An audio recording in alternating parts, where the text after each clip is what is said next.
बिस्मिल्लाहिर्रहमानिर्रहीम। अस्सलाम वालेकुम व्यूअर्स। आज मैं मीठी टिक्कियों की रेसिपी लेके आई हूँ जो रजब स्पेशल रेसिपी है। अक्सर लोग रजब में बनाते हैं, इसे कुंडे भी बोलते हैं। तो आइए स्टार्ट करते हैं। बिस्मिल्लाहिर्रहमानिर्रहीम। मैंने यहाँ पर एक बॉल लिया है और इसमें सबसे पहले 2 कप मैदे ऐड करेंगे और शुगर मैं यहाँ पर ऐड कर रही हूँ 1 कप। ये पिसी हुई शुगर है, तो आपको भी पाउडर शुगर ऐड करनी है। और इसके साथ ही 2 टेबल स्पून तेल के ऐड करेंगे और सूजी ऐड करेंगे 4 टेबल स्पून। तो आटा और सूजी वगैरह सबको मैंने पहले से ही जो है वो छान लिया था, तो आप लोग भी इसे ज़रूर छान लीजिएगा। और कोकोनट पाउडर ऐड करेंगे 1/2 कप। इलायची पाउडर ऐड करेंगे 1/2 टी स्पून और सॉल्ट यहाँ पर ऐड करेंगे 1 चुटकी। इन्हें अच्छी तरह से हमने मिक्स करना है। और अगर आपने मेरे चैनल को सब्सक्राइब नहीं किया है तो रेड बटन को क्लिक करके ज़रूर सब्सक्राइब करें और साथ में दिए हुए बेल आइकन को ज़रूर प्रेस करें। इससे मेरी लेटेस्ट वीडियो की नोटिफिकेशन सबसे पहले आप लोगों तक पहुंचा करेगी। और आप लोग मुझे फेसबुक और इंस्टाग्राम में भी ज़रूर फॉलो करें। तो तमाम ड्राई इंग्रेडिएंट्स को मिक्स करने के बाद यहाँ पर मैं घी ऐड कर रही हूँ और थोड़ा थोड़ा करके हमें घी ऐड करना है। ये 5 टेबल स्पून घी है और इसे मैंने हल्का गरम कर लिया था। तो एक साथ आपने घी नहीं डालना है, थोड़ा थोड़ा करके ऐड करना है और ड्राई मिक्सचर को जो है वो मिक्स करते जाना है। अब मैंने सारा घी ऐड कर दिया है और इसे अच्छी तरह से हमने मिक्स करना है।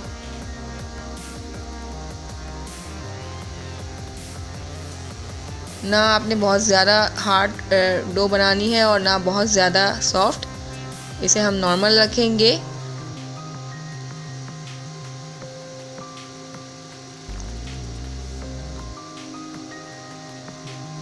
और यहाँ पर मैंने दूध लिया है नीम गरम, ये भी 1/2 कप है और इसे भी हमने थोड़ा थोड़ा करके ऐड करना है और मिक्स करते जाना है।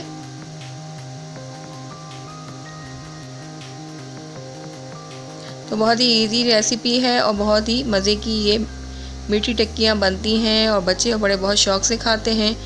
अक्सर लोग इसे रजब में बनाते हैं।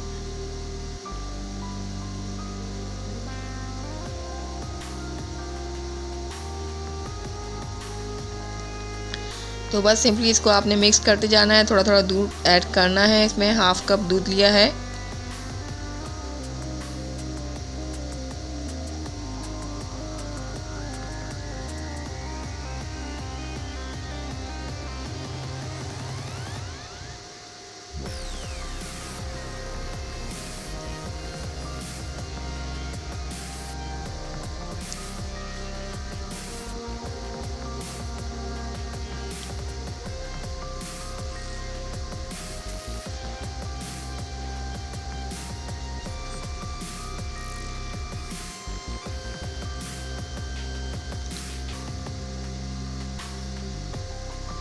तो ये तकरीबन मिक्स होने वाला है और ये देखें एक डो की फॉर्म में आ रहा है।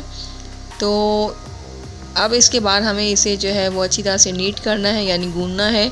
तो तकरीबन 5 से 7 मिनट तक आपने इसे गूंदते रहना है ताकि ये बिल्कुल स्मूथ सी डो बन जाए।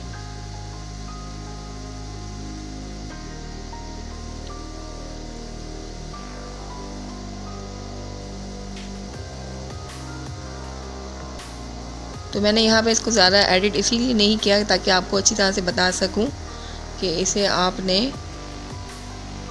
किस तरह से गूंदना है।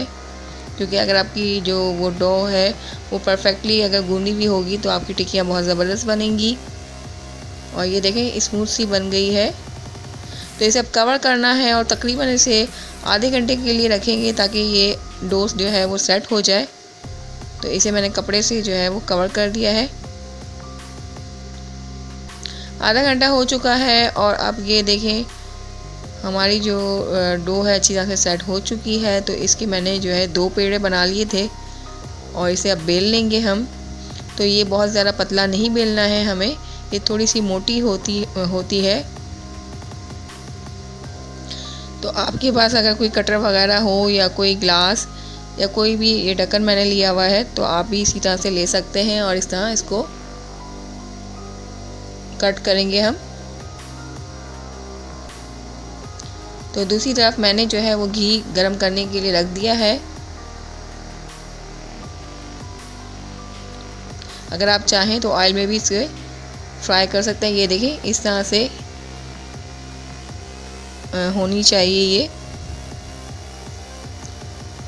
तो इसी तरह हम सब बना लेंगे।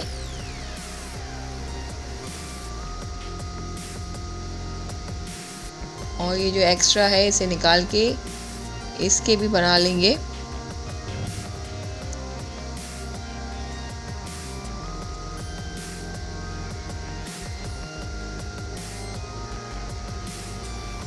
ये देख सकते हैं आप इसकी मोटाई। अगर आप चाहें तो थोड़े से भी पतले कर सकते हैं, लेकिन ये परफेक्ट जो है इसकी साइज़ है। ये अब मैंने इसे कपड़े पे बना लिए हैं सारे, उसके ऊपर कपड़ा का रखा था ताकि ये जो है ड्राई ना हो। तो आपने भी बिल्कुल इसी तरह करना है। और घी जो है हमारा वो गरम हो चुका है, तो घी में इसका टेस्ट जो है बहुत अच्छा आता है।